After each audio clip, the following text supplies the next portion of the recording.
Com muita alegria, com muito prazer, que neste momento quero trazer mais uma aula como o título A Encarnação do Verbo. A lição 3 da nossa Escola Bíblica Dominical, que nesse domingo será ministrado, em defesa da fé cristã. Nós vamos estar estudando a encarnação do Verbo, lição 3, com o nosso título da nossa revista é Combatendo as Antigas Heresias que se apresentam com nova aparência.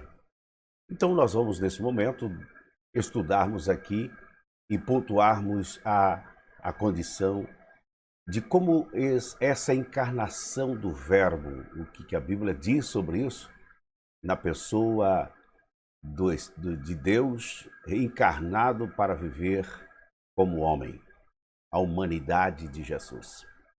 A encarnação do Verbo. A nossa lição traz como texto áureo, um texto para dar luz à nossa exposição da lição. Em João 1:14 diz: E o Verbo se fez carne e habitou entre nós, e vimos a sua glória como a glória do unigênito do Pai, cheio de graça e de verdade. João, no capítulo 1, versículo 14. A verdade prática da nossa lição está a vinda do Filho do Homem, a vinda do Filho de Deus em forma humana é um fato presenciado por muitas testemunhas. Por isso, a negação da historiedade não se sustenta. Uma verdade prática da nossa lição fala tudo.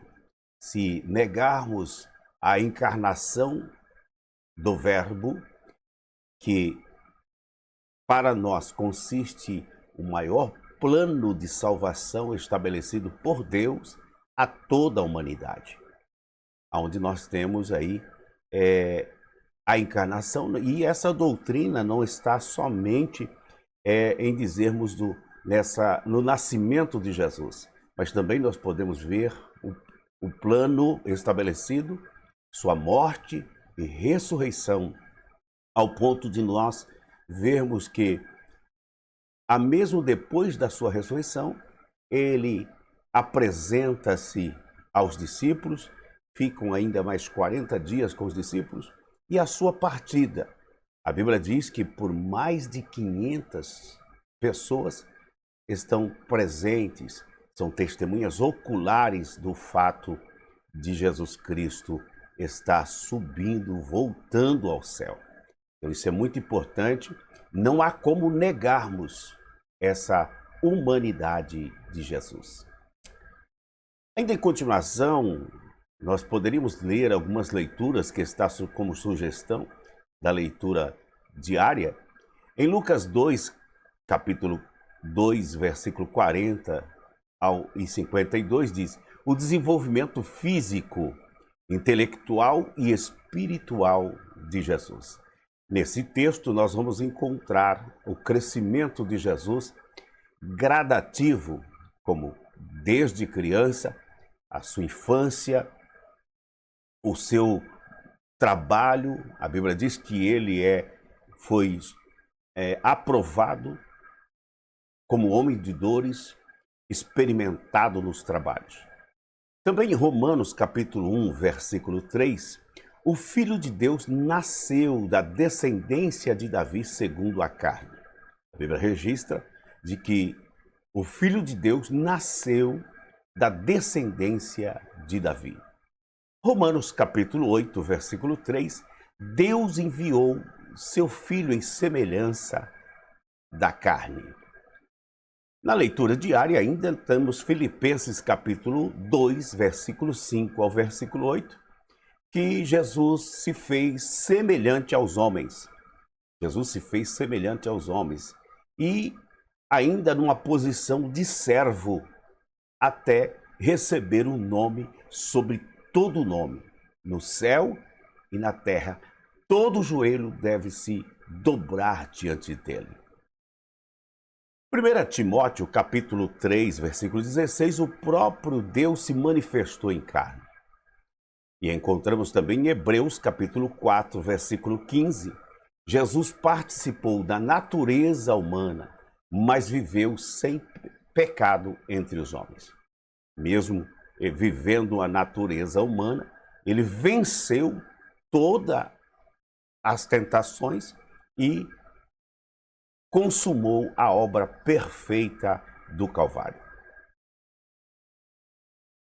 Leitura bíblica em classe, a leitura bíblica que é base para nós estudarmos em 1 João, capítulo 1, versículo 1 ao 3, diz assim: o que era desde o princípio e o que vimos com os nossos olhos, o que temos contemplado e as nossas mãos tocaram da palavra da vida.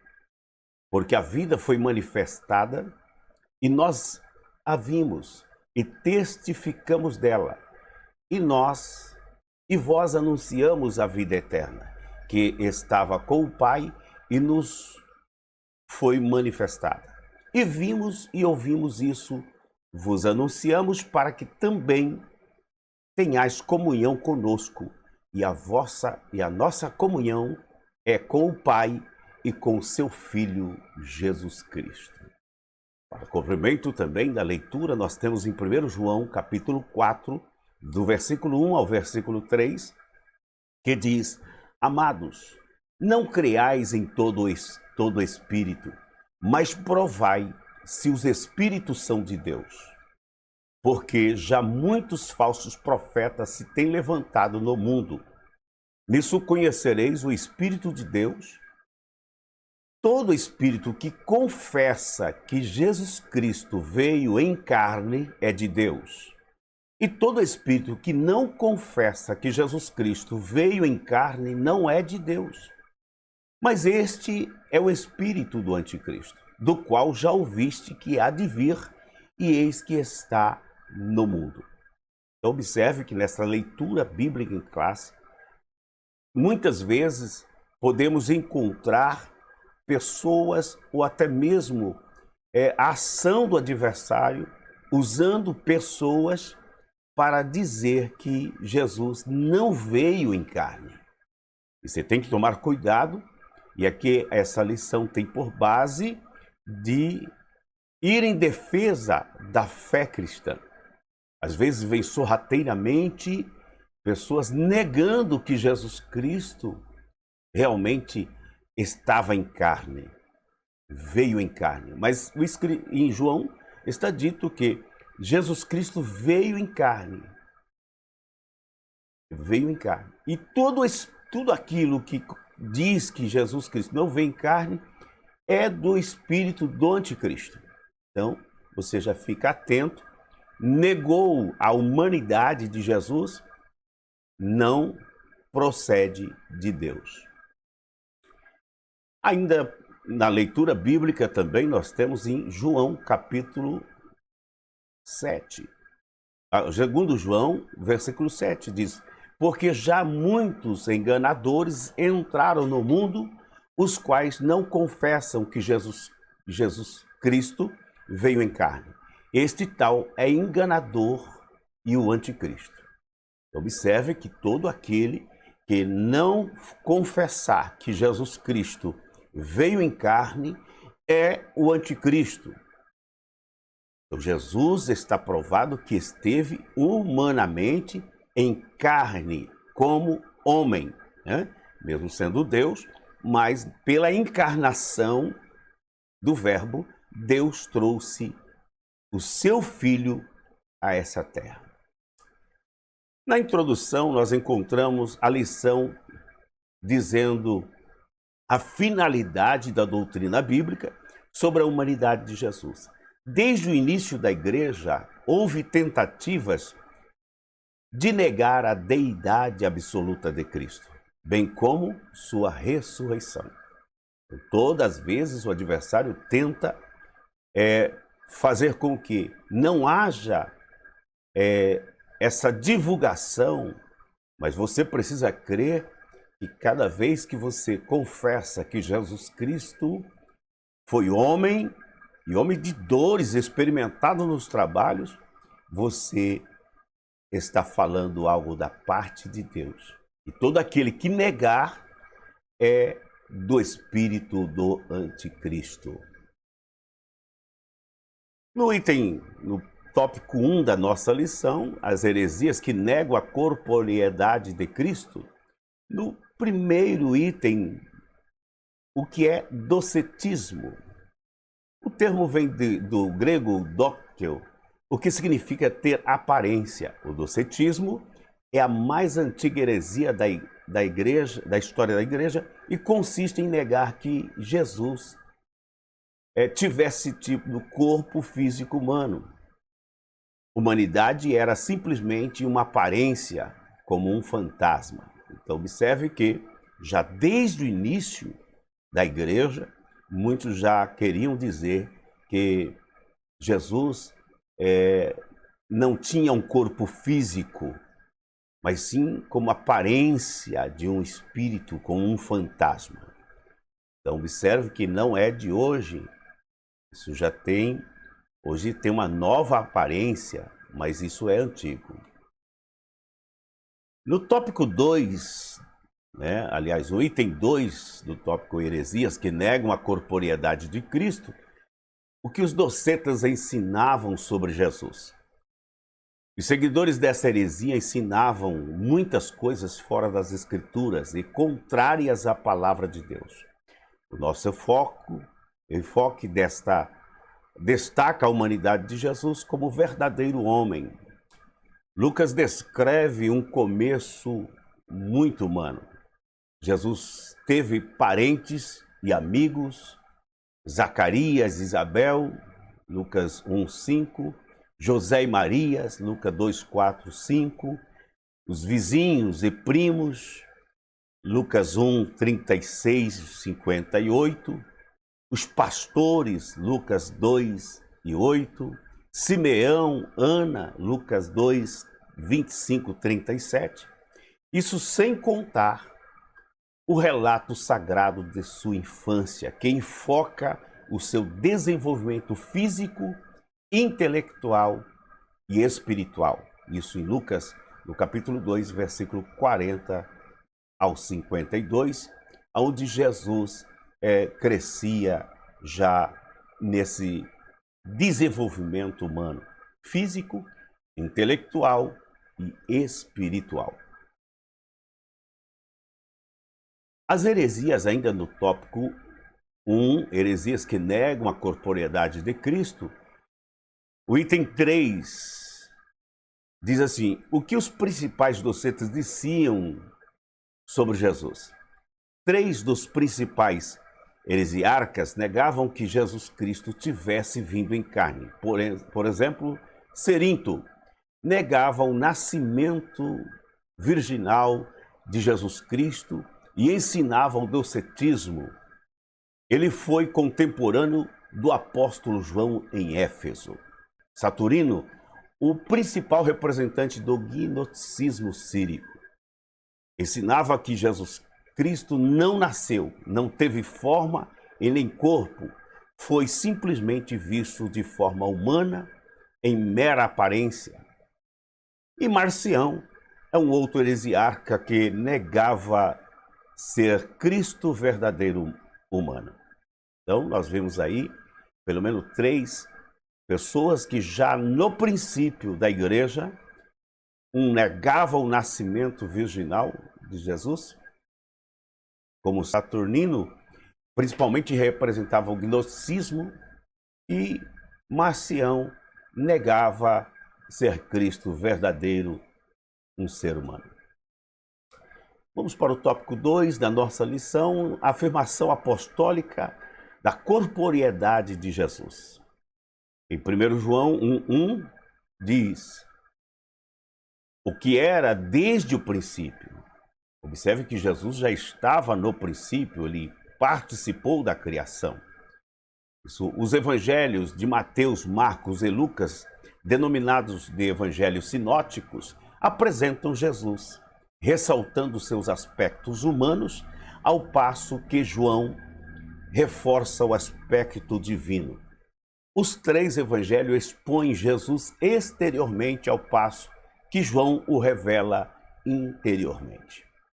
Isso é muito importante você ver que João traz algo de muito importante quando ele inicia dizendo que desde o princípio, ele estava no princípio. Também Paulo escreve que todas as coisas foram criadas por ele, e sem ele nada do que tem feito se fez. Então Jesus já era existente. Por isso, quando a encarnação de Jesus, nós falamos a encarnação do Verbo, é como se você pudesse entender, Deus é tríuno, já desde o princípio.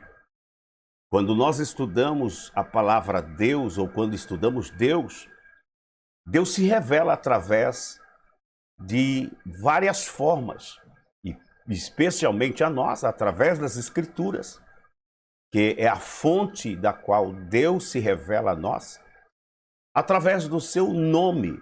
E esse tal, você pode entender que quando o Gênesis está dizendo a respeito de Deus, da criação, está falando de um Deus em plural, quando diz o Deus Elohim.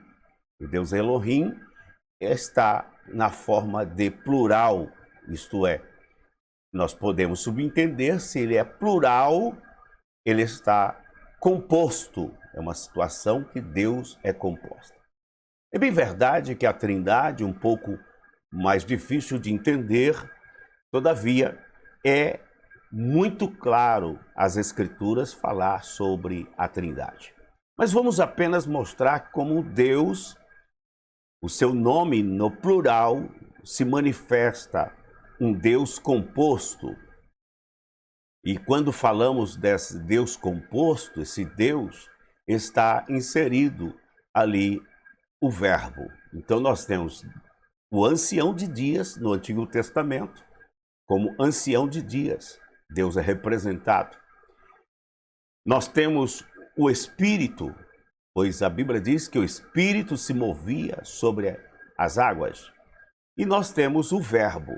Então a Trindade composta, no Antigo Testamento nós temos o ancião de dias, nós temos o Verbo e nós temos o Espírito.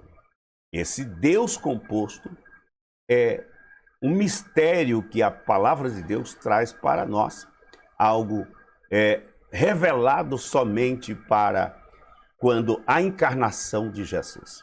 Até então, no Antigo Testamento você não encontra a palavra Deus Pai, mas você vai ver Deus como ancião de dias, o Pai como ancião de dias.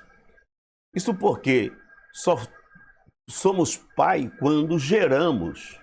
E o próprio Deus diz, na encarnação de Jesus, nós vamos ver a expressão, este é o meu filho amado, a quem me comprazo. A afirmação apostólica ainda da corporeidade de Jesus, o tópico 2, o item 2, a reafirmação apostólica. Versículo 1 e parte B, o apóstolo reitera o que afirma na introdução do seu evangelho. O que vimos com os nossos olhos e o que temos contemplado e as nossas mãos tocaram da palavra da vida. Então observe que a Bíblia ressalta de que Jesus esteve presente e era um ser humano. Afirmação apostólica, no item 3, uma crença herética. Em 1 João, capítulo 4, versículo 2 e 3, diz, João viveu seus últimos dias na cidade de Éfeso, que era a cidade de Cerinto, ou Doceta. Os escritos do apóstolo João, o Evangelho, as 3 epístolas e o livro de Apocalipse foram produzidos na última década do primeiro século. Nessa época, o docetismo já se difundia entre os cristãos. Por isso, o apóstolo esclarece e de maneira direta que todo aquele que nega que Jesus veio em carne não é de Deus. Tópico 3. Como essas heresias se revelam hoje? Item 1. Quando o nascimento virginal de Jesus. Quanto ao nascimento virginal de Jesus, há movimentos que negam o nascimento virginal de Jesus, como os mormons, a Igreja da Unificação, e ensina que ele não foi gerado pelo Espírito Santo. Negar a concepção e o nascimento virginal de Jesus é uma das marcas desse movimento. É o ensino moderno de Cerinto e seus seguidores. Então vimos aí que não tem nada a ver com o Evangelho. Isso já está se revelando de que foge completamente do que é a Bíblia Sagrada. 2. Como as heresias se revelam hoje? No item 2, quanto à morte e à ressurreição de Cristo. O heresiarca gnóstico do Egito, Basílis, negava a crucificação de Cristo. Dizia que Simão, o Cirineu, transfigurou-se e foi equivocadamente crucificado, e que o populacho o tomou por Jesus. Assim sendo, Cristo apenas presenciou a crucificação de Simão, em suposto sósia. O Alcorão, o livro sagrado dos muçulmanos, é a sua principal fonte de autoridade espiritual. Declara que o Senhor Jesus não foi crucificado, que tudo passou de uma simulação. Isso está no Alcorão. Veja que o Alcorão, alguns vão a dizer, principalmente os muçulmanos, que é a fonte principal, que é como a Bíblia. O Alcorão é como a Bíblia, mas é distorcido. Veja bem que eles negam que Cristo morreu crucificado. No subtópico 3 diz que essas heresias se revelam hoje. A confirmação histórica. A confirmação bíblica e histórica da morte de Jesus é o fato incontestável. Historiadores não cristãos, judeus e romanos atestaram a morte de Jesus. Flávio Joséfo, historiador judeu, isso aproximadamente do 37 ao 100 depois de Cristo, disse: acusaram-no perante Pilatos, e este ordenou que o fosse crucificado, que o crucificassem. Os que haviam amado durante a sua vida não o abandonaram depois da morte. A Bíblia declara que Jesus, depois de ter padecido, se apresentou vivo com muitas e infalíveis provas. Aí então, porque as heresias não conseguem realmente vencer. 2 pontos. Primeiro, porque o próprio Jesus, usando a primeira vez a palavra igreja, que nós temos em Mateus capítulo 16, quando ele, com os seus discípulos ali em Cesareia de Filipe, diz: as portas do inferno não prevalecerão contra a minha igreja. E é a primeira vez que você encontra a palavra igreja no Novo Testamento. E foi dita por Jesus. Jesus deixou provas da sua ressurreição, e uma delas, muito conhecida, com o próprio discípulo Tomé. Por quê? Tomé disse que só acreditaria se visse e o tocasse. Todos conhecem essa história. Pois bem, a maior prova de que Jesus ressuscitou em corpo foi deixada por Tomé.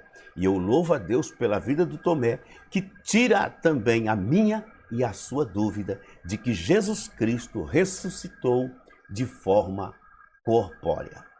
Conclusão: as expressões "o Verbo se fez carne" e Jesus Cristo veio em carne significa uma resposta aos docetas. Os evangelhos revelam vários atributos característicos do Jesus ser humano. Ele foi revestido do corpo físico porque o pecado entrou no mundo por um homem e pela justiça de Deus tinha de ser vencido por um ser humano. Jesus se encarnou, fez-se homem sujeito ao pecado, embora nunca houvesse pecado, e venceu o pecado como homem. Daí então, isso consumou a obra redentora. E não tem como nós negarmos a encarnação, porque quem nega a encarnação também vai negar a ressurreição.